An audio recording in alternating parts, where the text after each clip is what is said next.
जब तक ये पस मंज़र हमारे ज़हन में नहीं होगा, हमें इस मौजू की अहमियत का एहसास नहीं होगा। मेरी नज़र में मुझे इजाज़त दीजिए ये कहने की कि हम इस मौजू पर एक ऐसे वक्त में बहस का आगाज़ कर रहे हैं या एक डिबेट कर रहे हैं जब पाकिस्तान की बका की लड़ाई लड़ी जा रही है, यानी कि if I'm not exaggerating, there is an existential threat to Pakistan. अब वो existential threat क्या है और उसको समझने के लिए मैं आपके सामने थोड़ा सा एक बैकग्राउंड रखना चाहूँगा, और उस बैकग्राउंड को सामने रखकर जब मैं अपनी मारूज़ात पेश करूँगा तो शायद मैं जिस मकसद के लिए आपकी खिदमत में हाजिर हुआ हूँ शायद वो बेहतर तरीके से आप तक पहुँच पाए। सबसे पहले आइए हम एक नज़र पाकिस्तान की मईशत पर डालें। वो हम सबको मुतासिर करती है, चाहे कोई वकील है, तालिब इल्म है, प्रोफेशनल सोल्जर है, सनअतकार है, काश्तकार है, सभी मुतासिर होते हैं। आज जब हम इस मौजू पर बहस कर रहे हैं तो मुझे ये कहने की इजाज़त दीजिए कि Pakistan economy is in shambles. मैं ये क्यों कह रहा हूँ?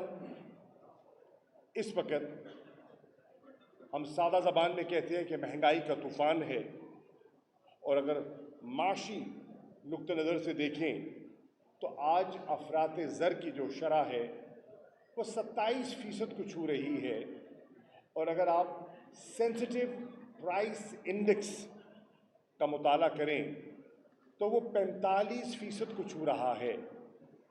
और जब किसी माशरे में सेंसिटिव प्राइस इंडेक्स 45% को छू रहा हो तो ये ख़तरे की घंटी है। अब अगर आप अपनी सनत को देखें तो इस वक्त पाकिस्तान की सनत की कैफियत ये है कि वो अपनी कैपेसिटी से 50% कम पर पैदावार दे रही है, यानी कि बहुत से लोग जो सनती शोबे में रोज़गार हासिल किए हुए थे वो बदतरीज बेरोज़गार हो रहे हैं, या बेरोज़गारी में इजाफे का एक खदशा हमारे सामने आ चुका है। अगर आप अपनी ज़राअत को देखें तो आज आपकी ज़राअत की कैफियत ये है कि आपके जो ज़रई मदाखिल हैं वो इतने महंगे हो गए हैं और कॉस्ट ऑफ प्रोडक्शन इतनी बढ़ गई है कि ज़राअत मुनाफा बख्श शोबा नहीं रहा। तभी कल लाड़ में मुल्तान के काश्तकारों ने एहतजाज किया, और आने वाली कल यानी कि 21 सितंबर को पूरे पाकिस्तान की काश्तकार तंजीमें इस्लामाबाद का रुख कर रही हैं, और कल इस्लामाबाद में एक किसानों का एहतजाज जो है वो रिकॉर्ड करवाया जाएगा। आपकी ज़रूरी मईशत जो है वो ज़बू हाली का शिकार है, और उसके ऊपर जो फ्लड सिचुएशन है और जो बारिशों ने नुकसान पहुंचाया है, अभी उसके एस्टिमेट होने हैं, लेकिन ये अंदाज़ा है कि बिलियंस ऑफ डॉलर्स का आपकी मईशत को नुकसान हुआ है।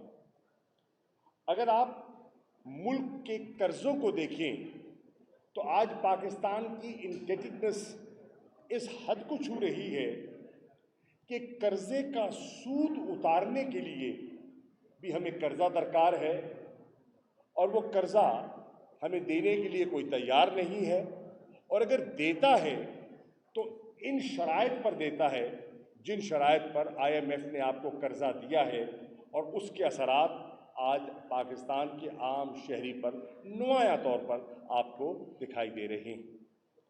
अगर आप मुल्क की इन्वेस्टमेंट्स को देखें तो इस वक्त मुल्क में सरमायाकारी रुक चुकी है, इन्वेस्टमेंट्स नहीं हो रही, और अगर इन्वेस्टमेंट ना हो रही हो तो दो चीज़ें मुतासर होती हैं, एक आपकी इकोनॉमिक ग्रोथ और दूसरी आपका एम्प्लॉयमेंट लेवल।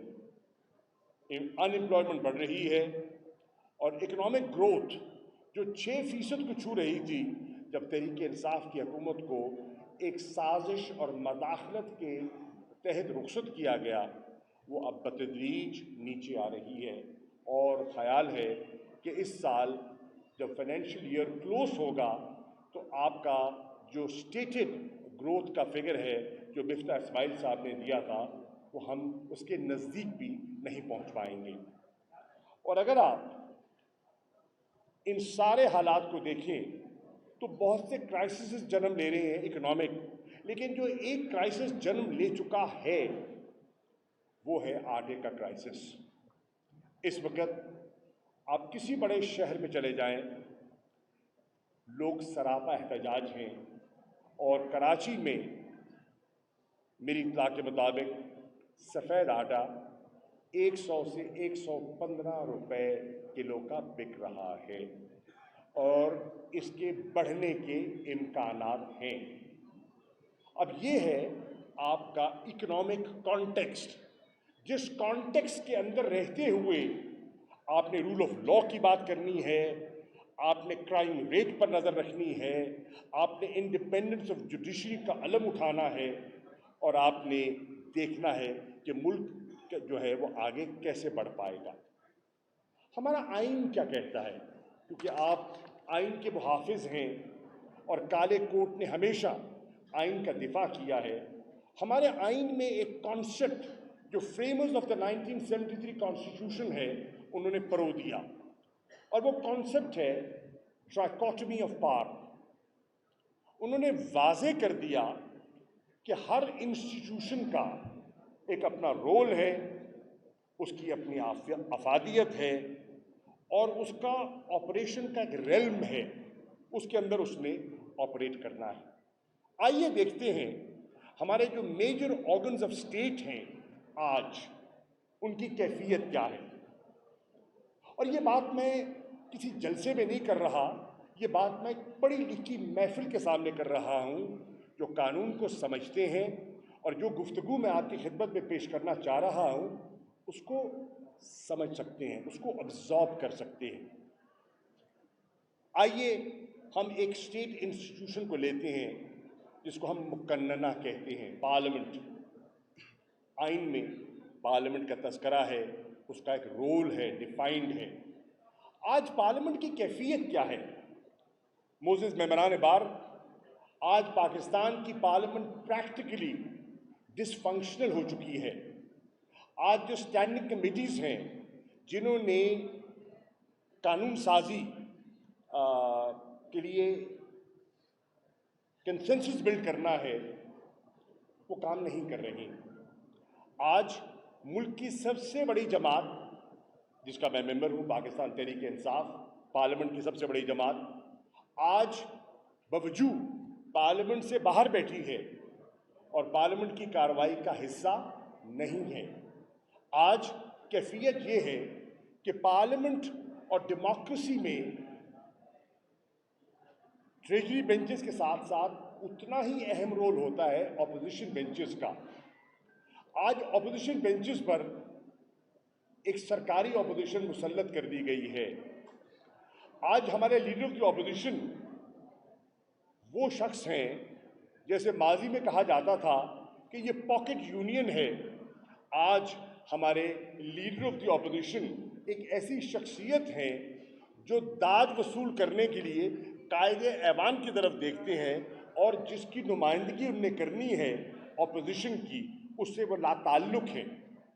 आज हमारी कैफियत ये है कि जितने मेजर फैसले हैं कौमी नौइयत के, वो पार्लियामेंट के फोरम पर नहीं, पार्लियामेंट की फ्लोर पर नहीं, पार्लियामेंट के बाहर वो फैसले किए जा रहे हैं। आइए अब दूसरे ऑर्गन की तरफ चले जाएं, विच इज़ इक्वली इम्पॉर्टेंट और जिससे आपका ताल्लुक है, and that is the judiciary of Pakistan. مجھے بصد احترام میں گستاخی نہیں کر سکتا، اتنے کالے کوٹ اور اتنے سینئر یہاں وکلاء تشریف فرما ہیں، جس میں بار کے صدور بھی رہ چکے ہیں آپ، لیکن مجھے ایک کہنے کی اجازت دیجیے کہ as a student of politics میں نے آبزرو کیا ہے، اور میں یہ کہنے کی جسارت کر رہا ہوں کہ میں نے اپنی تقریباً 40 سالہ عملی سیاست میں اپنی سپیریئر جوڈیشری کو اتنا ڈیوائیڈڈ نہیں دیکھا جتنا میں آج دیکھ رہا ہوں۔ Why am I saying that؟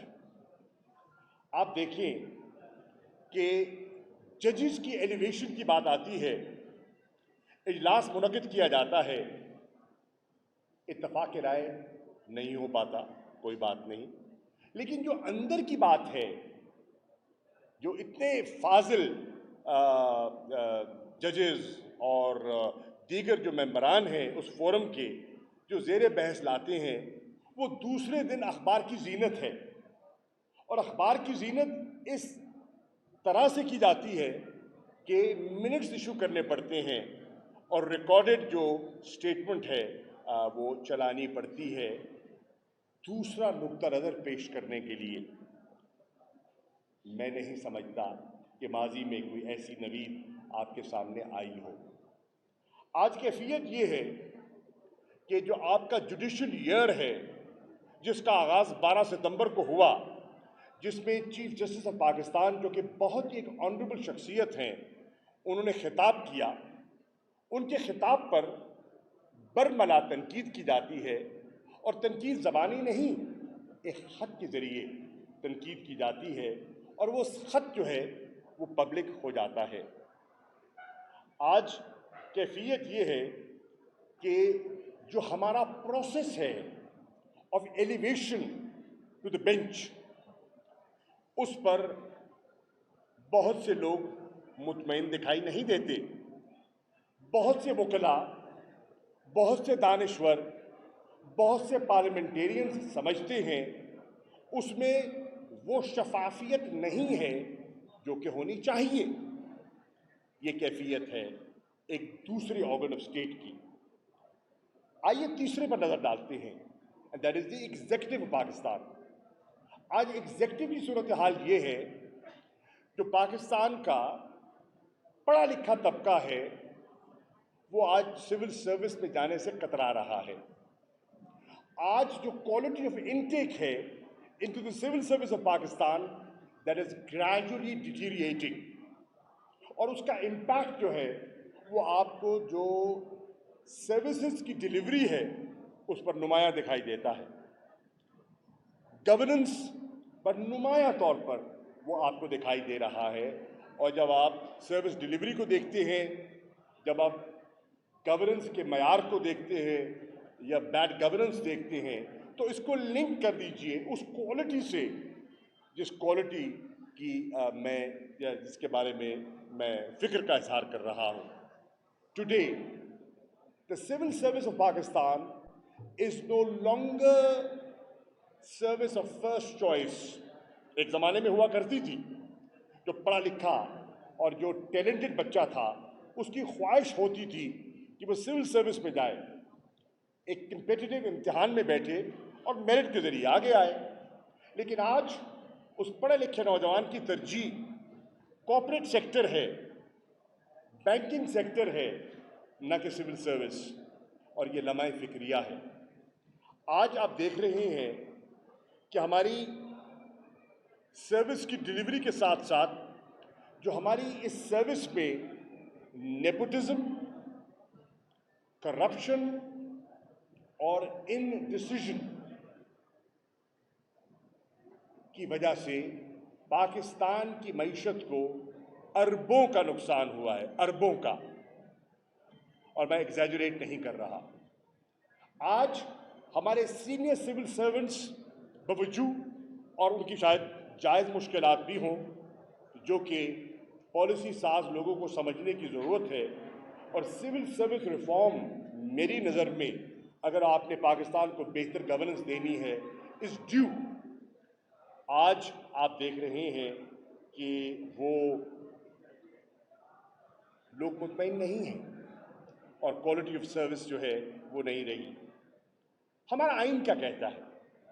آئین ہمارا واضح کہہ رہا ہے. بیٹا اس کو 2 منٹ رکھ دیجئے گا, یہ بات میں کر لیجیے, میری بات مکمل ہونے دیں. آئین ہمارا کیا کہتا ہے؟ آئین ہمارا جو فریمرز آف دا 1973 کانسٹیٹیوشن ہیں, انہوں نے ہر انسٹیٹیوشن کا, میں پہلے عرض کر چکا, ایک رول ڈیفائن کر دیا ہے. لیکن آپ مطالعہ فرمائیں اور پریکٹیکلی آپ دیکھیں گے کہ ہر انسٹیٹیوشن نے اپنے رول کو اسٹریچ کرنے کی کوشش کی ہے. اور میں یہ بہت محتاط الفاظ کا استعمال کر رہا ہوں اور جان بوجھ کر محتاط الفاظ کا استعمال کر رہا ہوں. When you step beyond your realm, then there are complications. And in the last decade or so, we have seen complications on the rise. And we have seen an institutional misunderstanding take place. اس کا impact بھی ملک پہ ہوتا ہے اور role of law جو آپ کا موضوع ہے اس پر پڑتا ہے. معزز ممبران بار، خواتین و حضرات، میں آج آپ کی خدمت میں کیوں حاضر ہوا ہوں؟ میں شکر گزار ہوں ILF کا. آپ نے مجھے عزت دی، آپ نے دعوت دی. لیکن میں آج 2 مقاصد لے کر آپ کے فورم میں آپ کی خدمت میں حاضر ہوا ہوں. ایک, to seek guidance as a legislator, as a policy maker from the legal fraternity of South Punjab, Multan Division, to seek guidance on issues of rule of law, constitution and independence of judiciary. اور دوسرا مقصد ہے آپ سے مدد مانگنا. مدد مانگنا ان مقاصد کے لیے جن مقاصد کے لیے میری جماعت تحریک انصاف کو عمران خان صاحب نے اس کی بنیاد رکھی، اس کو کھڑا کیا گیا. میں نمائندگی کر رہا ہوں تحریک انصاف کی بحیثیت وائس چیئرمین کے، کیونکہ میرے علم میں ہے کہ میرے چیئرمین نے کل آپ ہی کی برادری سے لاہور میں مخاطب ہونا ہے اور وہ وکلا کا ایک بہت بڑا انشاءاللہ اجتماع ہوگا جس سے وہ مخاطب ہوں گے. تو میں سمجھتا ہوں کہ آج کی ہماری یہ نشست will set the tone for the discussion that takes place in Lahore tomorrow. Lahore being the largest, Lahore bar being the largest bar of Pakistan, of Asia, if I'm not wrong. اب یہ context بن جائے گا، وہ جو ہمارے فاضل وکلا لاہور میں تشریف فرما ہیں وہ اس کو ڈسکس کریں گے.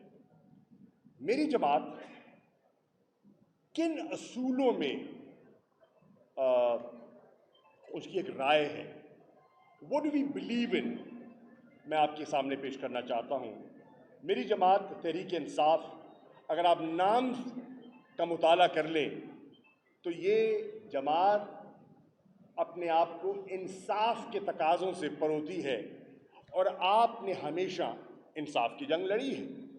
اور انصاف آپ آئین، قانون اور قانون سے جو سبسیڈری لیجسلیشن ہوتی ہے، رولز اینڈ ریگولیشنز، اس کو سامنے رکھتے ہوئے آپ عام شہری کی نمائندگی کرتے ہیں، اس کی وکالت کرتے ہیں اور اس کا نقطہ نظر پیش کرتے ہیں اور اس کو ریلیف دلوانے کی کوشش کرتے ہیں. میں عرض کرتا چلوں کہ پہلا میری جماعت کا اصول ہے that we in PTI are strong advocates of upholding the Constitution of Pakistan. ہماری دوسری خواہش ہے اور ہم یقین رکھتے ہیں and we believe in rule of law، اور ہم سمجھتے ہیں کہ انڈیپینڈنس آف جوڈیشری لازم ہے فار ڈیموکریٹک ڈسپنسیشن ان پاکستان. اگر ایک انڈیپینڈنٹ جوڈیشری نہیں ہوگی تو پاکستان کی جمہوری قدریں اور جمہوری روایت محفوظ نہیں رہے گی. اور پاکستان کی تاریخ اس بات کی گواہ ہے کہ آئین کو لپیٹا گیا ہے. پاکستان کی تاریخ اس بات کی گواہ ہے کہ جمہوری قدروں کو روندا گیا ہے. اور آپ کی خدمت میں حاضر اس لیے ہوا ہوں کہ جب پاکستان میں جمہوری قدروں کو روندا جا رہا تھا تو ایک طبقہ تھا جس نے جمہوریت کا علم بلند کیا تھا اور وہ پاکستان کے وکیل تھے. آپ نے جب گفتگو پہ پابندی تھی، جب کچھ کہنا مشکل تھا، تو آپ نے اس زمانے میں بھی اپنے فورمز پر مختلف سیاسی جماعتوں کے قائدین کو بلایا اور ان کا نقطہ نظر سنا، ان کو موقع فراہم کیا کہ وہ اپنا نقطہ نظر پیش کریں. جب اس ملک میں جمہوریت پر قدغن تھی، پابندی تھی، آپ واحد انسٹیٹیوشن ہیں جنہوں نے تسلسل سے اپنے بارز کے انتخابات جاری رکھے اور اس میں کوئی بریک نہیں آئی. اور پرہیپس وہ ٹریڈیشن ہے، وہ جو آپ کے اندر انکلکیٹ ہو گئی ہے، وہ ڈیموکریٹک ویلیوز ہیں جس کے آپ محافظ ہیں. تو یہ بالکل میری نظر میں موزوں فورم ہے جس پہ ڈیموکریٹک ڈسپنسیشن کی بات کی جائے اور ڈیموکریٹک ویلیوز کے تحفظ کے لیے آپ سے گفتگو کی جائے. جناب والا، میں سمجھتا ہوں کہ آج ہمارے وکلاء نے اور ہماری بارز نے، میں پہلے عرض کر چکا، ایک رول پلے کیا ہے. اگر آپ بحیثیت ایک تاریخ کے طالب علم کا مطالعہ کریں تو تحریک پاکستان میں وکلاء کا رول تھا، جس کو تسلیم کرنا ہوگا. ریسٹوریشن آف ڈیموکریسی میں وکلاء کا رول تھا، جس کو تسلیم کرنا پڑتا ہے.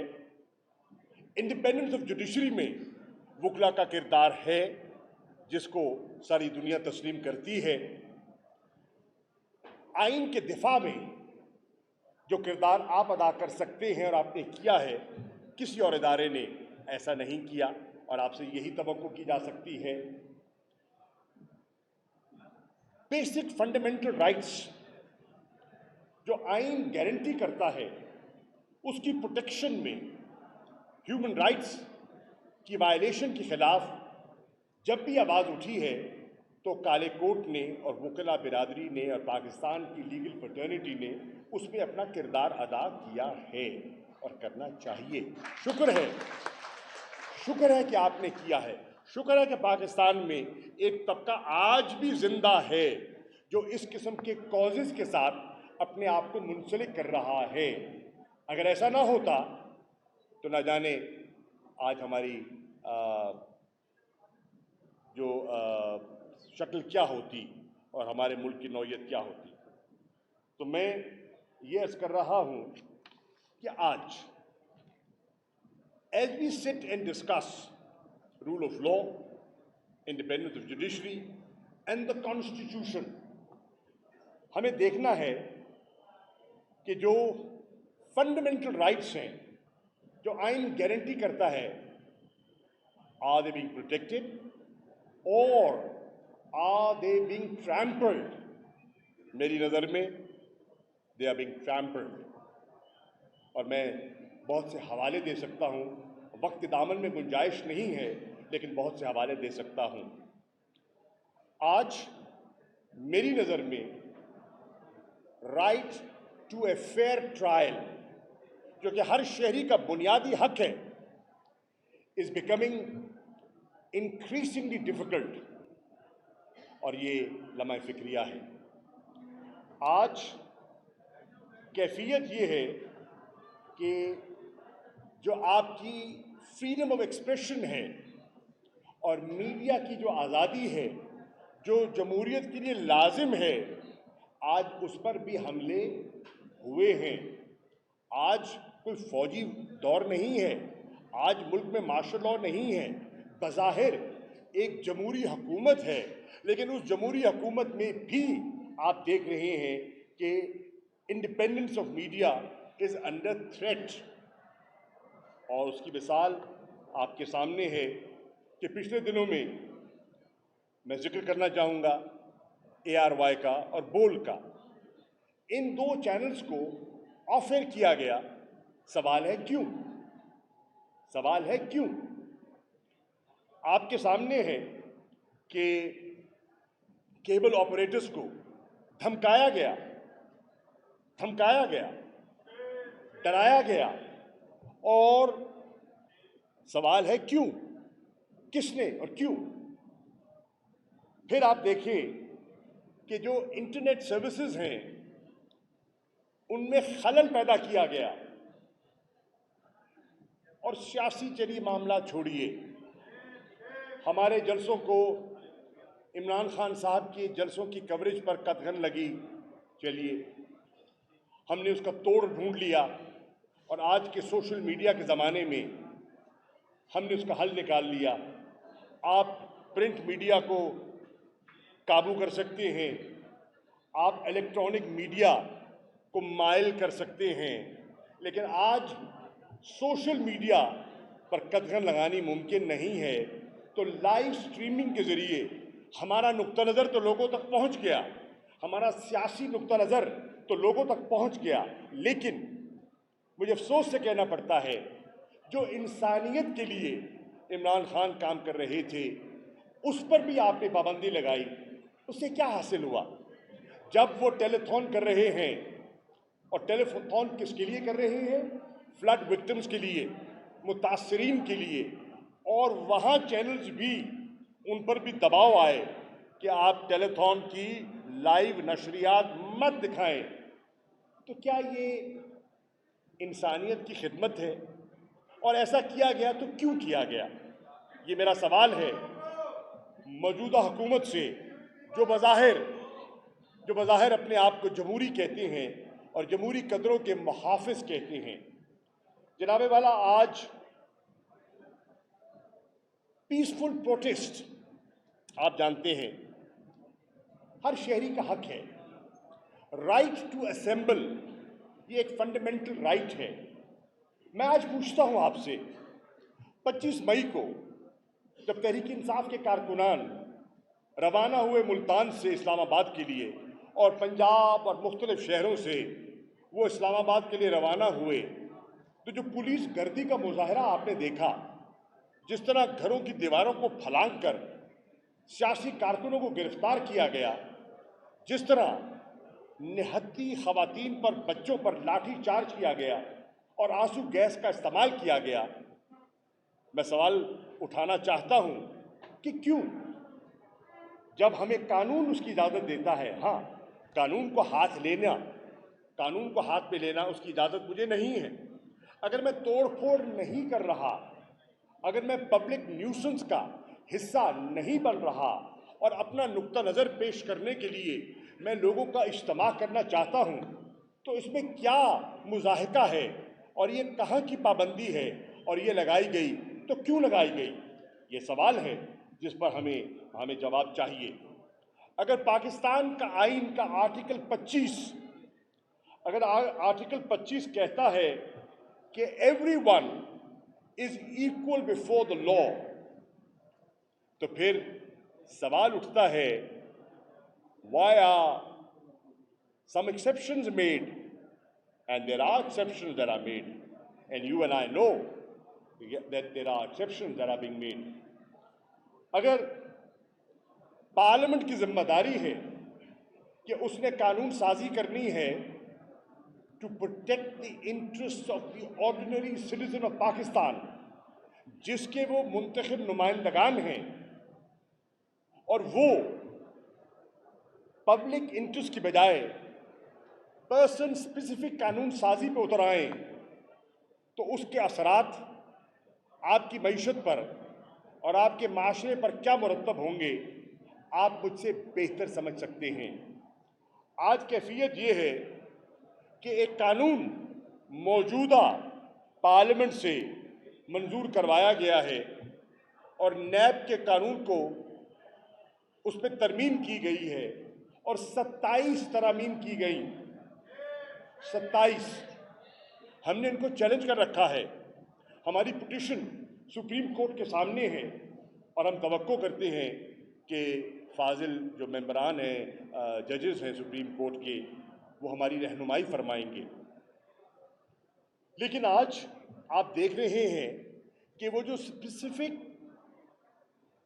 टेलर मेड कानून साजी की गई है, उसका फ़ायदा कि पाकिस्तान के आम शहरी को हुआ है या उससे पाकिस्तान का जो एहतसाब का निज़ाम है उसको प्रैक्टिकली दफन कर दिया गया है। और आप देखें कि उससे मुस्तफ़ीद कौन हुआ? आम शहरी हुआ? मेरी नज़र में नहीं। और मैं बिल्कुल इस बात का कायल हूँ कि इस कानून को पॉलिटिकल इंजीनियरिंग के लिए या पॉलिटिकल विच हंटिंग के लिए हरगिज़ इस्तेमाल नहीं होना चाहिए। लेकिन आज पूरी कौम जानती है कि इस तरमीम जिसको हम NRO 2 कहते हैं, उसके बेनिफिशरी कौन हैं। वो पूरी लिस्ट आपके सामने आ जाएगी। मैं 3 बेनिफिशरीज का नाम आज इस फोरम पे लेना चाहता हूं और तीनों इस मुल्क के वजीर आज़म थे या हैं। आज सबसे पहले आप पढ़ते हैं अखबार तो इस तरमीम का बेनिफिशरी कौन दिखाई देता है? राजा परवेज़ अशरफ, साबिक वजीर आज़म पाकिस्तान। आप इस कानून को देखते हैं तो दूसरा बेनिफिशरी जिसने करप्शन के अपने केसेस को दफन किया, वो साबिक वज़ीर आज़म यूसुफ रज़ा गिलानी है, जो इससे मुस्तफ़ीद हो रहा है। और अगर आप तीसरा नाम पूछना चाहते हैं तो इस मुल्क के मौजूदा सिटिंग प्राइम मिनिस्टर हैं, जिनका एक ओपन एंड शट केस था जो कि ज़ेरे बहस था, जो कि अदालत के सामने था। 2 साल से चार्ज जो फ्रेम नहीं हो पाया। मुख्तलिफ हीले बहाने, कानूनी मूशगाफियों का सहारा लेते हुए वो उसको अवॉइड करते चले आए। और जिस दिन उन पे चार्ज फ्रेम होना था, उस दिन इस कौम ने देखा कि कितनी सितम ज़रीफ़ी है कि वो चार्ज फ्रेम नहीं हुआ। उस शख्सियत को ऐवान सदर बुलाकर वजारत उज़्मा का हल्फ दिया गया। ये है पाकिस्तान की तारीख का एक पहलू, और ये है वो कानून साजी जिस कानून साजी से बिल्कुल आया होता है कि ये पब्लिक इंटरेस्ट की कानून साजी नहीं है, ये एक ख़ास तबके को उसके मफादात के तहफ़्फ़ुज़ और उनके जो प्लंडर और लूट है उसको दफन करने के लिए ये कानून साजी की गई। मुझे याद है, और मुझे कहने की इजाज़त दीजिए मोअज़्ज़िज़ मेंबरान बार, कि मुझे याद है कि फैटफ की कानून साजी हो रही थी और बहसीत वज़ीर ख़ारजा मैं दुनिया में पाकिस्तान को ग्रे लिस्ट से निकालने की वकालत कर रहा था, और उसमें कुछ कानून साजी दरकार थी। जो हमें कहा गया कि अगर पाकिस्तान को ग्रे लिस्ट से निकालना है, और हिंदुस्तान की मुसलसल कोशिश थी कि पाकिस्तान को ब्लैक लिस्ट पे धकेला जाए, और हमारी मुसलसल कोशिश रही कि पाकिस्तान को ग्रे लिस्ट से निकाला जाए, तो हमें कहा गया कि आपको ये कवानीन जो हैं टेरर फाइनेंसिंग को चेक करने के लिए और मनी लॉन्ड्रिंग को चेक करने के लिए आपको ये कानून साजी करनी होगी।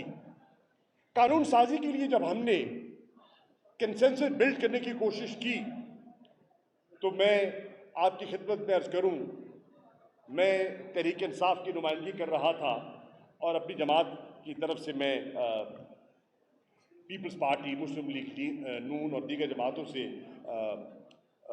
निगोशिएट कर रहा था।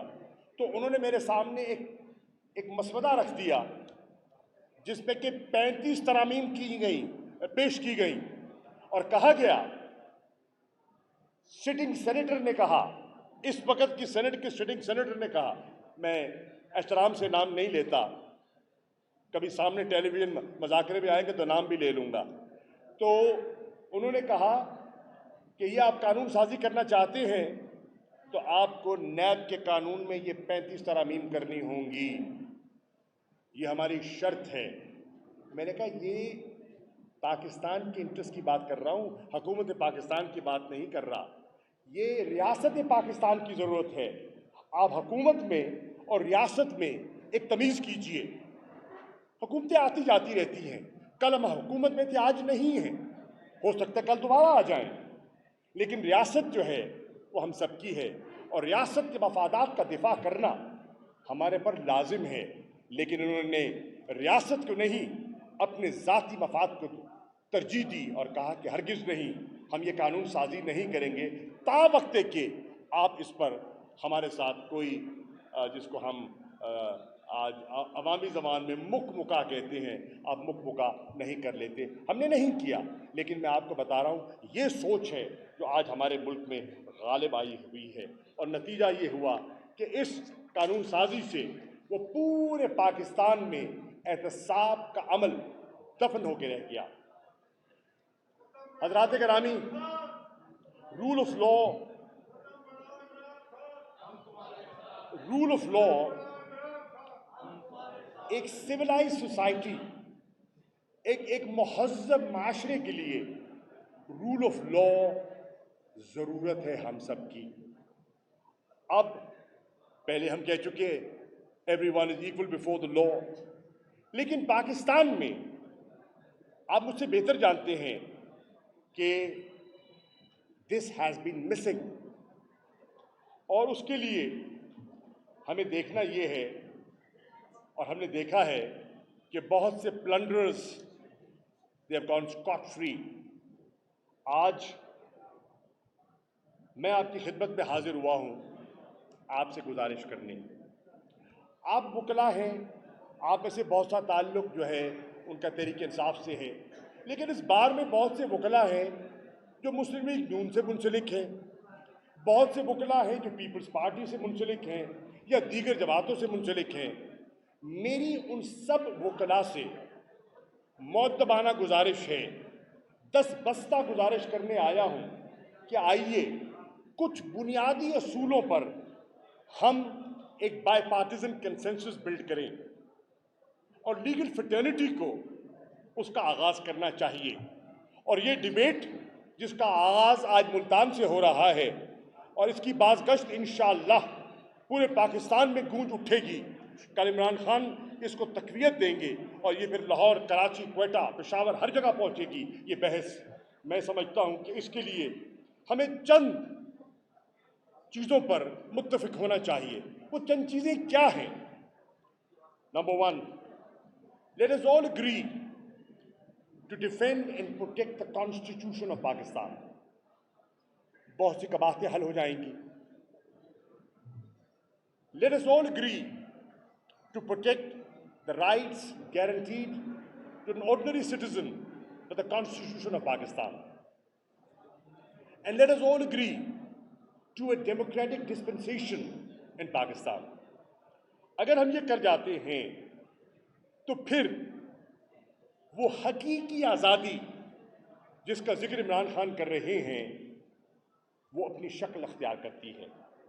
وہ کہہ رہے ہیں and I quote him کہ ہمارے بڑوں نے، آپ کے بڑوں نے 47 میں قائد اعظم محمد علی جناح کی ولولہ انگیز قیادت میں پاکستان تو حاصل کر لیا، آزادی تو حاصل کر لی، لیکن 75 سالہ تاریخ اس بات کی گواہ ہے کہ حقیقی طور پر آج بھی ہم آزاد نہیں ہیں۔ یہ ایک بہت بڑا موضوع ہے اور آج وقت کے دامن میں گنجائش نہیں ہے کہ اس پر میں گفتگو کروں۔ کبھی اس موضوع پر، حقیقی آزادی پر آپ نے کوئی اور لٹری نشست منعقد کی تو انشاءاللہ اس پہ بات میں ضرور کرنا چاہوں گا، لیکن یہ ہمیں آپ کی سپورٹ، وکلا برادری کی سپورٹ، تحریک انصاف کے وکلا کی نہیں، تمام وکلا کی حقیقی آزادی کی سپورٹ چاہیے۔ تمام وکلا برادری کی ایز اے لیگل فرٹرنیٹی ہمیں آپ کی سپورٹ کی میں درخواست کرنے آپ کی خدمت میں حاضر ہوا ہوں۔ تحریک انصاف کیا چاہتی ہے؟ میں آپ کے سامنے 2-3 नुक्ते रखना चाहूँगा। आज जो पाकिस्तान का जस्टिस सिस्टम है, अगर उस जस्टिस सिस्टम को, जिसको आप करीब से देखते हैं, बिकॉज आप प्रैक्टिशनर्स हैं, मैं प्रैक्टिशनर नहीं हूँ, मैं लेजिस्लेटर हूँ, मैं कानून बनाऊंगा, आप कानून की तशरीह भी करेंगे और कानून पर अमल दरामद भी करवाएंगे, वो आपकी जिम्मेदारी है। हम मुख्तलिफ स्टेक होल्डर्स हैं, कानून की बालादस्ती में आपका भी स्टेक है, मेरा भी स्टेक है, आम शहरी का भी स्टेक है। मैं कह रहा हूँ कि तहरीक इंसाफ के चंद कोर प्रिंसिपल्स हैं और उन कोर प्रिंसिपल्स में जो इंसाफ है, करप्शन फ्री पाकिस्तान कह लें या इंसाफ कह लें, ये उसके कोर प्रिंसिपल्स में वो आता है। अब आपसे बेहतर कौन जानता है कि हमारे यहाँ जो दीवानी मुकदमे हैं वो डेकेड्स चलते हैं, डेकेड्स, सालों की बात नहीं कर रहा। बाप ने किया तो बच्चे उस मुकदमे को पैरवी कर रहे होते हैं। और ये आपसे बेहतर कौन नहीं जानता कि जो हमारे क्रिमिनल केसेस हैं वो किस तरह लिंगर ऑन किए जाते हैं। आपका जो सिविल प्रोसीजर का कोड है 1908 का, मेरी जमात की राय में, मेरी राय में वक्त आ गया है कि उस पर नज़रसानी होनी चाहिए।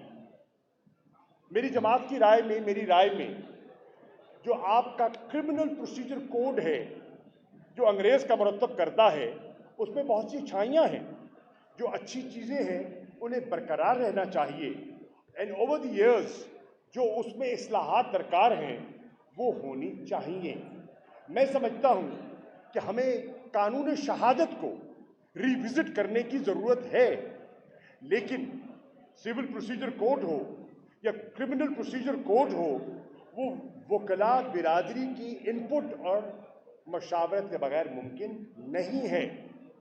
अगर कोई हुकूमत खुद करना चाहे, चाहे नेक नियति से भी करना चाहे, वो कामयाब नहीं हो सकती जब तक लीगल फ्रेटर्निटी ऑन बोर्ड नहीं आती।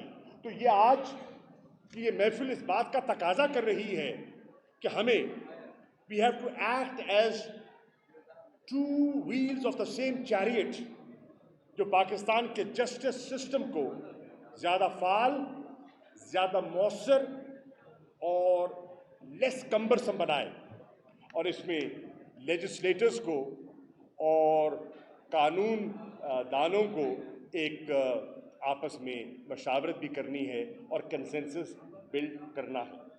मेरी गुजारिश होगी कि आज हमें आगे बढ़ना है तो हमें देखना होगा कि किन असूलों पर हमने इत्तफाक राय करना है, और मैं आपके सामने 9 चीज़ें, बात लंबी नहीं करूंगा, सिर्फ 9 पॉइंट्स फूड फॉर थॉट के तौर पर इस मौजूदा ज़बान के सामने रखने के लिए आया हूं। अगर इस पर हमारा एक नेशनल कंसेंसस बन जाता है तो मैं समझता हूं हमारा माशरा बेहतर हो सकता है और हमारे यहाँ रूल ऑफ लॉ और कानून की हुक्मरानी अमली तौर पर उसका निफाज हो सकता है। वो कौन सी हैं 9 चीज़ें? नंबर 1, आइन का दिफा। Number 2, protection of fundamental rights guaranteed by the Constitution. Number 3, upholding rule of law. Number 4, democratic dispensation in Pakistan. Number 5, जो fresh inductions हैं into the superior judiciary, उसका एक transparent and merit based process जिस पर सबको एतमाद हो, क्योंकि इस वक्त मैं देख रहा हूँ कि आम शहरी का जस्टिस सिस्टम से एतमाद उठ रहा है, और जब ये एतमाद उठ जाता है, the law of the jungle prevails in a society. फिर ताकतवर तबका ब्रूट फोर्स के जरिए, पैसे के बलबूते पर, थ्रू हुक एंड क्रुक फैसले करवा लेता है अपने मफादात को सामने रखते हुए। और जो मार्जिनलाइज तबका होता है, जो कमज़ोर तबका होता है, वो पीछे रह जाता है. And then there are two, जैसे इमरान खान कहते हैं कि दो पाकिस्तान हैं, एक एलीट का पाकिस्तान है और एक आम शहरियों का पाकिस्तान है. तो ये भी आपको सामने रखना है. Number 6, we have to agree not to scandalize the judiciary. And we also have to agree not to intimidate the judiciary of Pakistan. तारीख इस बात की गवाह है कि हमारे यहाँ सुप्रीम कोर्ट पर हमले हुए हैं. सियासी कारकुनों ने कोर्ट नंबर 1 में जिस तरह दाखिला किया और जिस तरह जजेस को वहाँ से उठकर जाना हुआ, वो आपके सामने है. ये हमारी तारीख का एक स्याह बाब है जिससे हमें इग्नोर नहीं करना चाहिए.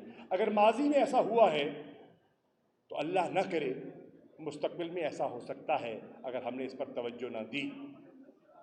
मैं समझता हूँ कि हमें इंट्रोड्यूस करना होगा reforms in the judicial system, in the justice system. वक्त आ गया है कि हम अपने जस्टिस सिस्टम को रिविजिट करें. और अगर आप ऐसा नहीं करते तो लोगों का एतमाद जो है, आम शहरी का एतमाद जो है, वो उठ जाएगा, इस पूरे निज़ाम से उठ जाएगा. जिसके आप मुहाफिज हैं, आपसे उठ जाएगा, मुझसे उठ जाएगा, कानून दानों से उठ जाएगा, कानून साजी करने वाले लोगों से उठ जाएगा.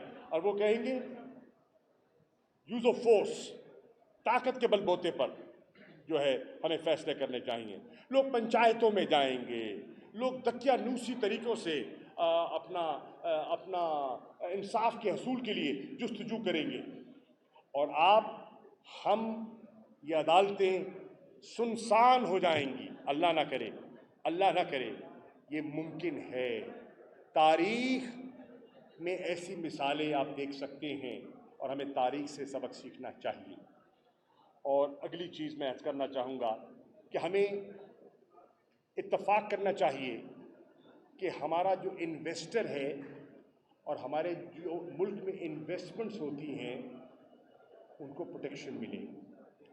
अगर इन्वेस्टर को और इन्वेस्टमेंट्स को प्रोटेक्शन नहीं मिलेगी, इस मुल्क में सरमायाकारी नहीं होगी, इस मुल्क में इकनॉमिक ग्रोथ नहीं होगी, इस मुल्क में रोज़गार के मौके पैदा नहीं होंगे और मुल्क वेल्थ जनरेशन की बजाय मकरूज़ होता चला जाएगा. जो आज आपके सामने हम 75 सालों में एक दिन में नहीं पहुँचे, एक दिन में नहीं पहुँचे. एक हुकूमत भी इसकी ज़िम्मेदार नहीं है. लेकिन देखना ये है कि इन 75 सालों में कौन हुक्मरान रहा और कितना अरसा रहा. जितना अरसा वो हुक्मरान रहा उतनी ज़िम्मेदारी तो वो कबूल कर ले ना. 75 साल की तारीख़ को आप तकसीम कर लीजिए, जमहूरी दौर में और गैर जमहूरी दौर में, और फिर जमहूरी दौर में आप तकसीम कर लीजिए कौन सी जमात कितना अरसा इक़्तिदार में आई और कौन सी जमात को कितना मौका मिला हुकूमत के कॉरिडोर ऑफ पावर में रहने का. तो उससे ओनस ऑफ रिस्पॉन्सिबिलिटी जो है, उसका तयन जो है वो आसान हो जाएगा. और मैं समझता हूँ कि वक्त आ गया है कि हमें रेड लाइंस को ड्रॉ करना चाहिए. और न सिर्फ रेड लाइंस को ड्रॉ करना चाहिए, हमें उन रेड लाइंस को रिस्पेक्ट करना चाहिए. अगर हम ऐसा कर देते हैं तो फिर मैं समझता हूँ कि पाकिस्तान जिसपे बेपनाह टैलेंट मौजूद है, पाकिस्तानियों को जब भी मौका मिला टैलेंट की आप में कोई कमी नहीं. Pakistan is not a poor country, we are a resource rich country. Allow me to say we are a mismanaged country. We have mismanaged our resources and we have plundered the wealth of Pakistan. And कोई छुपता नहीं है, सबका कच्चा छट्ठा आपके सामने है. मुल्तान के वकील सब के बारे में जानते हैं, कौन कितने पानी में है, कौन कहाँ से बात कर रहा है और किसका माजी क्या था और उसका हाल कैसा है. आपसे कुछ पोशीदा नहीं है. तो मैं अपनी बात को कंक्लूड करते हुए आपका शुक्रिया अदा करते हुए ये अर्ज़ करूँगा कि आइए हम इस किस्म के फोरम्स को ऑर्गेनाइज करें। हज़रत मौलाना साहब, ILF की आपकी तमाम जो मोअज़्ज़ज़ मेंबरान तशरीफ़ फरमा हैं, I think you have set the tone by organizing a literary academic sitting today.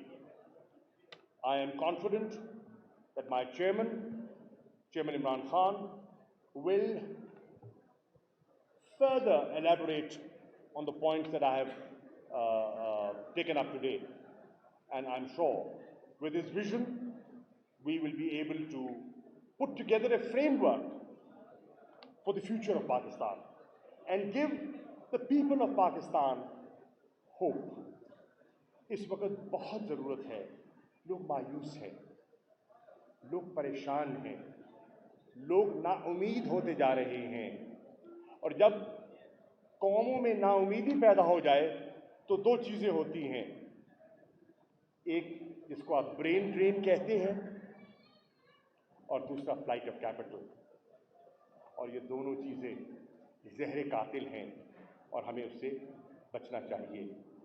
आपकी मदद इसलिए मांगने आया हूँ कि पाकिस्तान को इस दलदल से निकालने के लिए, पाकिस्तान को इस आजमाइश के भंवर से निकालने के लिए आप एक तारीखी किरदार अदा कर सकते हैं। इमरान खान ने फैसला किया है, वो कहते हैं कि मैं अब सियासत नहीं, मैं जिहाद कर रहा हूँ, मैं जिहाद कर रहा हूँ, मैं कौम को यकजा कर रहा हूँ, मैं कौम को जो तहरीक पाकिस्तान की जो स्पिरिट है मैं दोबारा इनकलकेट करना चाहता हूँ इन द जनरेशन जो पोस्ट इंडिपेंडेंट जनरेशन है, जिसने ग़ुलामी नहीं देखी, उन्होंने आज़ादी में आँख खोली, लेकिन हकीकी आज़ादी से वो आज भी महरूम है। तो आइए मिलकर उनके लिए एक बेहतर और एक नए पाकिस्तान की बुनियाद रखें। शुक्रिया।